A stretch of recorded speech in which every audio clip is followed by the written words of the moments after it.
नमस्कार, आप देख रहे हैं एसबीटी लोकल न्यूज। पेश है 4 जुलाई मंगलवार शाम 4:15 बजे श्रीगंगानगर हनुमानगढ़ जिले की बड़ी खबरें। इस न्यूज बुलेटिन के प्रायोजक हैं विनी केक एंड मोर। भगवान शिव को अत्यंत प्रिय श्रावण मास मंगलवार से शुरू हो गया। श्रीगंगानगर शहर के प्राचीन शिवालय में इस दिन से अखंड जल धारा शुरू हो गई है, यानी अगले 8 सप्ताह तक लगातार महादेव पर अखंड जल की धारा रहेगी। इस दौरान सुबह और रात हर समय महादेव पर अखंड जल धारा रहेगी।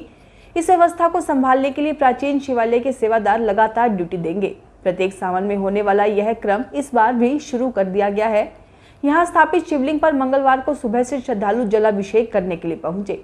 दोपहर करीब 12 बजे तक लगातार श्रद्धालुओं के आने का क्रम जारी था। श्रद्धालु इस रियासत कालीन मंदिर में भोलेनाथ के दर्शन करने के लिए सुबह से पहुंचने लगे। उन्हें जल, दूध, दही, शहद, धतूरा, भांग आदि से अभिषेक करवाया गया। शहर के छोटे बड़े सभी मंदिरों में यही स्थिति थी। महादेव के मंदिरों में सुबह से श्रद्धालु पहुंचने लगे। श्रीगंगानगर में जिला स्तरीय अधिकारियों की विभागीय प्रगति और मौसमी बीमारियों की साप्ताहिक समीक्षा बैठक मंगलवार को कलेक्ट्रेट सभागार में जिला कलेक्टर सौरभ स्वामी की अध्यक्षता में हुई। कलेक्टर ने राजीव गांधी शहरी व ग्रामीण ओलंपिक खेल, युवा सप्ताह और मानसून तैयारियों की समीक्षा करते हुए कहा कि विभागीय अधिकारी संपर्क पोर्टल पर नियमित रूप से लंबित प्रकरणों का निस्तारण करें। जिला कलेक्टर ने वन विभाग के पौधारोपण वितरण अभियान की समीक्षा करते हुए TOFR अभियान के व्यापक प्रचार प्रसार के निर्देश दिए। उन्होंने 100 दिवसीय फिट हेल्थ कैंपेन, तंबाकू नियंत्रण, हमारा स्वास्थ्य हमारी जिम्मेदारी, मच्छर जनित और मौसमी बीमारियों की रोकथाम के लिए स्वास्थ्य विभाग के अधिकारियों को आवश्यक दिशा निर्देश देते हुए कहा कि फिट हेल्थ कैंपेन के तहत ब्लॉक स्तर तक सभी की ID बनाना सुनिश्चित की जाए। लाल टमाटर लगातार महंगाई से लाल होता नजर आ रहा है। करीब 1 सप्ताह पहले तक 60 से 70 रुपए प्रति किलो में बिकने वाला टमाटर अब शतक पार कर गया है। मंगलवार को यह 120 रुपए प्रति किलो में रिटेल में बिका। असल में टमाटर इन दिनों हिमाचल प्रदेश के शिमला और आसपास के इलाकों से आ रहा है। वहां फसलें कमजोर होने से आवक ही कम हो गई है। ऐसे में भाव 100 के पार पहुंच गए। श्रीगंगानगर फल सब्जी मंडी के अध्यक्ष कृष्णलाल वधवा बताते हैं कि इन दिनों हिमाचल प्रदेश के शिमला से आ रहा टमाटर आवक में कम है। ऐसे में भाव पहले से ही तेज थे। वहीं इसके सहयोगी के रूप में आने वाला नासिक का टमाटर भी इस बार बाजार में ज्यादा नहीं आया है। ऐसे में भाव में तेजी लगातार बनी हुई है।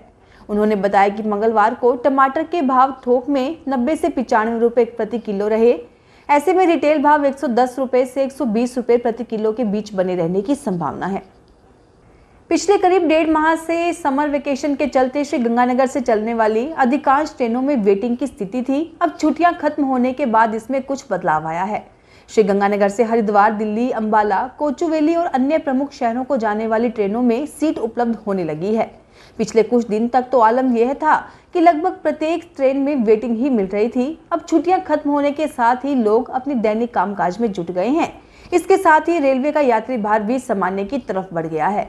रेलवे के अधिकृत सूत्र बताते हैं कि पिछले दिनों छुट्टियों के चलते श्रीगंगानगर बांद्रा ट्रेन में काफी ज्यादा यात्री भार था। अब इसमें यात्रियों की कमी आई है तो कोच भी कम किए गए हैं। शेष ट्रेनों में पहले जितने ही कोच हैं। हालांकि पहले के मुकाबले यात्री भार निश्चित रूप से कम हुआ है। रायसीनगर में भाजपा के विस्तारक संजीव गर्ग ने कार्यकर्ताओं से बूथ क्षेत्र के मतदाताओं को पार्टी की रीति नीति के बारे में बताने का आह्वान किया है। उन्होंने कहा कि केंद्र सरकार की योजनाओं की जानकारी आम लोगों तक पहुंचाई जाए। उन्होंने जाट धर्मशाला में बूथ कार्यकर्ताओं की बैठक में यह बात कही। विस्तारक ने बताया कि पन्ना प्रमुख और कमेटी सदस्यों को एक मतदाता से संपर्क कर प्रत्येक बूथ को मजबूत करने में योगदान देना चाहिए। प्रत्येक पार्टी कार्यकर्ता ईमानदारी से कार्य करे। उन्होंने कहा कि राजकीय चिकित्सालय में बंद पड़ी अल्ट्रासाउंड मशीन व महिला चिकित्सक की नियुक्ति के संबंध में उन्होंने विधायक बलबीर लूथरा से बातचीत की है।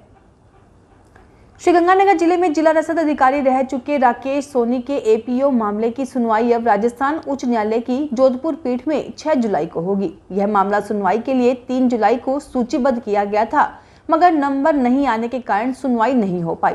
जानकारी के अनुसार अतिरिक्त खाद्य आयुक्त अनीता मीना ने 15 जून 2023 को एक आदेश जारी कर श्रीगंगानगर के जिला रसद अधिकारी राकेश सोनी को प्रशासनिक कारणों से उनका पदस्थापन आदेशों की प्रतीक्षा में रखकर मुख्यालय जिला रसद कार्यालय झालवाड़ा कर दिया था।